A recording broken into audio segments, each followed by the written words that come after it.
Hello and welcome to the show. I am Joe Tophat. A Goofy movie is one of my all-time favorite Disney movies. For a long time, I've been wanting to talk about it. Instead of doing a full-on review, which I might do later down the line, I decided to focus on one scene in particular. That would be the scene when Max lies to Goofy. Why this scene? Because it's a crucial moment in the movie, and I think it's worth analyzing. So without further ado, let's begin. A quick recap for those who haven't seen the Goofy movie. Max gets in trouble at school for pulling a huge prank to impress Roxanne, a girl he likes. Goofy receives a phone call from his principal, who exaggerates the severity of Max's behavior. Worried that his son is going down a dark path, Goofy takes him on a road trip to Lake Destiny, Iowa, to go fishing. This interferes with Max's plans to go to a party with Roxanne. To stop her from going with someone else, he claims that his dad is friends with the rock star Powerline. They are making a trip to LA to appear live at his concert. Problem is, he has no idea how to pull this off. It's made even worse when the whole town finds out he and Goofy are to appear on TV at Powerline's concert. In a fit of panic, Max alters the map to go to LA. This proves to be unnecessary, for the next day, Goofy decided to entrust the map to Max, even allowing his son to pick all the stops along the way. Things go pretty well, until Pete overhears Max tell PJ that he altered the map. Pete tells Goofy, who doesn't believe him, until he checks the map. I really love Goofy's reaction after he finds out the truth. A lot of times, a movie or even a TV show would have the characters say a lot. Yet, Goofy doesn't say a word. He doesn't even confront Max about it. The animation allows his expression to convey how he feels. And he feels crushed. Throughout the movie, Goofy doesn't want to believe his son is a bad kid. Yet he finds out that Max has altered the map. The things that both the principal and Pete had said about Max appear to be true. What makes this hurt Goofy especially hard is that he and Max were starting to bond, but it looks like it had been a lie. The amazing thing is, even knowing that he altered the map, Goofy still allows Max to be in charge of directions.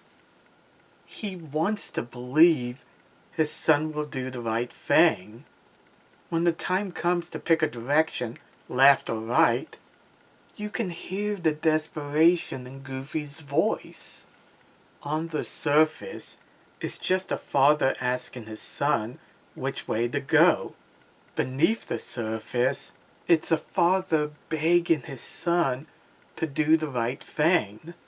To Max's credit, he does hesitate, obviously conflicted on whether or not he should lie to his dad. In the end, he chooses to lie. Needless to say, Goofy doesn't take it very well. I remember the very first time I saw this movie.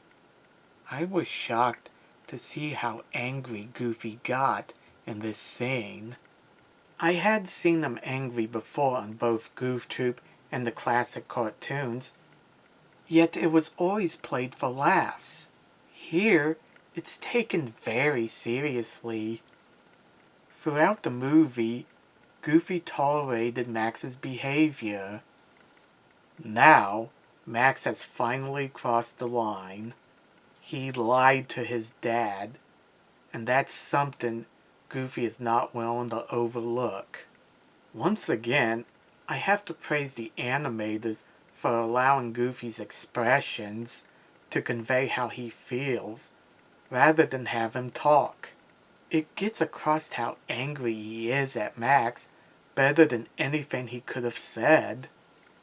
Max tries to act casual about the whole thing, even trying to get his dad to sing or play a guessing game like they did earlier in the movie. Only this seems to anger Goofy even more. Goofy in this scene is like a volcano about ready to erupt. He gave his son the chance to do the right thing, and Max blew it. That's part of the reason why he is so angry. Another reason is that Max insulted Goofy's intelligence. I can't believe I just said that, but it's true. Did he really think his dad wasn't going to notice that they're in LA and not Lake Destiny? Even if Pete never told Goofy that Max altered the map, he was going to notice that they're not at Lake Destiny. Goofy may be stupid, but he's not that stupid. In Max's defense, I don't think he meant to insult his dad's intelligence. Despite what Principal Mazer or Pete said, Max is not a bad kid. He just made bad decisions. Not one thing he did was out of any malice. The reason why he pulled that crazy stunt at school was to impress Roxanne. He felt like a nobody, and he wanted to do something big to get her attention. He then lies to her because he's afraid of losing her. He altered the map because the whole town is expecting to see him and Goofy on TV. And finally, he lies to Goofy because he doesn't know what else to do.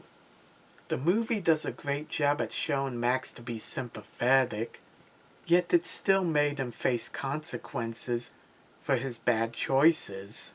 Max is not a bad kid. He's just a dumb teenager in love. Because he's a dumb teenager, he didn't think through any of his plans. Of course Mazer was going to call Goofy. Of course Goofy wouldn't allow Max to just go to that party.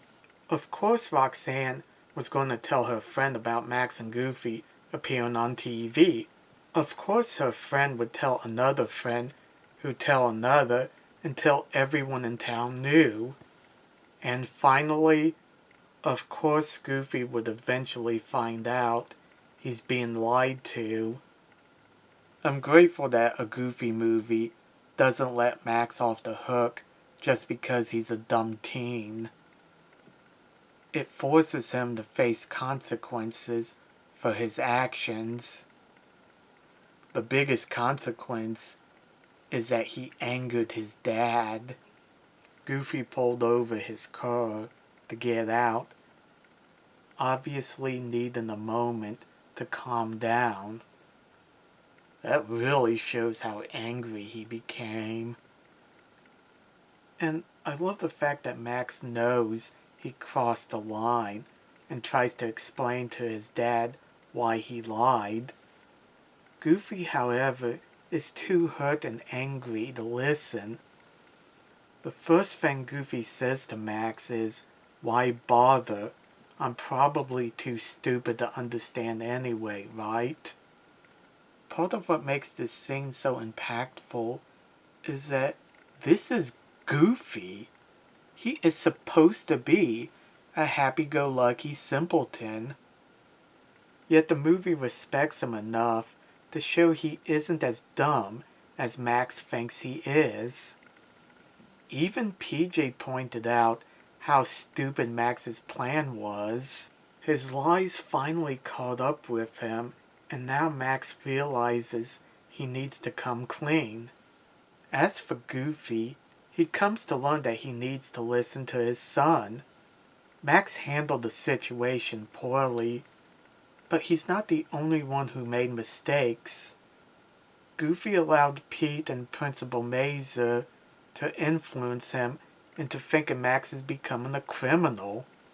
If only Goofy had talked to Max about the call from the principal, he could have gotten his side of the story. Max and Goofy's real problem is a lack of communication from both sides. This is really what this scene is all about. They needed to take the time to talk to each other and understand what the problem is. I've seen a lot of movies and shows contain scenes like this, yet none have done it as well as a Goofy movie. Thanks for watching.